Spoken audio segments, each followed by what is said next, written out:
How we intimidate each other. A Thai farmer is in a ditch planting rice in the searing, Southeast Asian heat. He is old, uneducated, ill, toothless, and his body is small and frail, weathered from years of hard labor.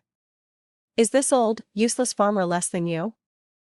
You, who are educated, beautiful, healthy, relatively young, strong, and live in the most advanced country in the world, the Thai farmer, never in his life, has stolen anything from anybody.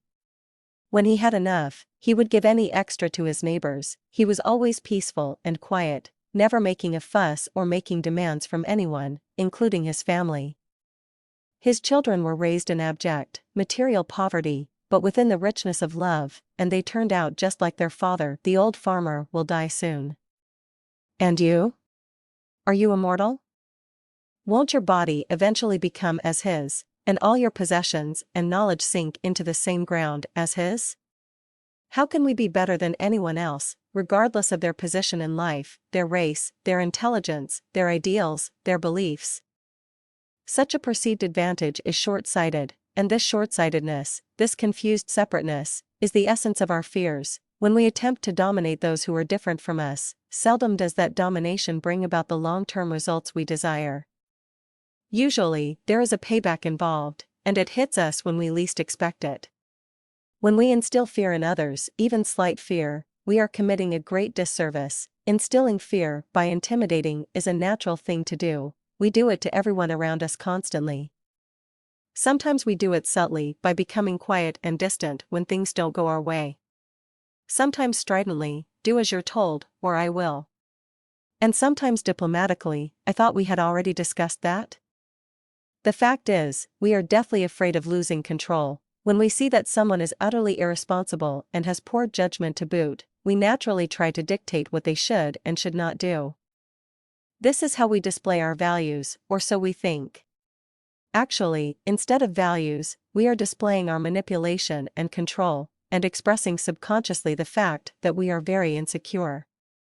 Other than the values that each human being understands in his or her heart intuitively, those inherent values that become twisted because of fear and a perception of lack of control, all other values are debatable. The alternative to controlling people, one might suggest, is allowing people to run all over us. That wouldn't be good.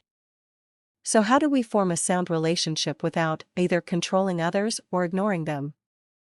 Is it possible to do this? If we could pull this off, our relationships would not be exposed to either manipulation or disregard.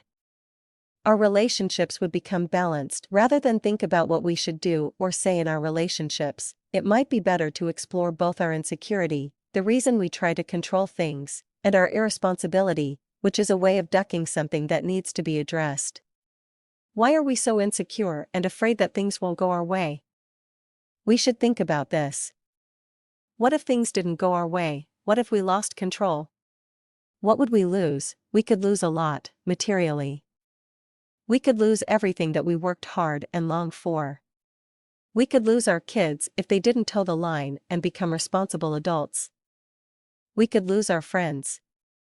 But do we really lose or gain by control? Kids who toe the line sometimes rebel. Things happen beyond our control regarding our financial security all the time. And our friends, if they are our friends, because of what we have or what we have accomplished, we have no friends. I can't remember any of our beloved historical religious leaders or saviors ever forcing anyone to do anything. That was done by the religions that followed them. Our saviors gave us their lives as an example to follow, and only suggested that we notice how they lived, how they interacted with others, and how their lives unfolded. They wanted us to pay attention to our own lives, and how our actions affect others. What we do with our lives is up to us. How can you force someone to become holy? You can control by intimidation, as some organizations attempt to do, but the followers never become free that way, only fearful, and comfortable in their submission, which becomes their holiness. True holiness develops when the person feels that they no longer have anything to protect, when they disappear and merge with something greater. No longer insecure or fearful, they don't have the need to control, and therefore they acquire vision and the capacity to see the other's needs.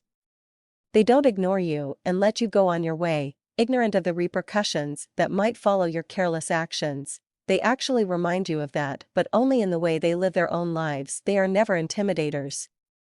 Quite the opposite, they are accommodating and forgiving. They understand the human dilemma and all the pressures we are under, and give us space to make our mistakes, but are always right there to catch us when we fall.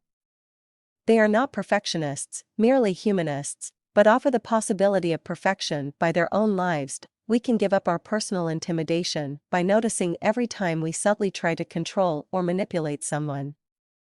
It's easy to notice because it feels a little selfish, egotistical, and dirty, and it comes from our fear. Rather than manipulate, rather than intimidate, let's try something different. Let's try to see the other as ourselves, rather than separate from ourselves, because this is closer to truth. Some things we can control, but in the end, maybe there is nothing we can control.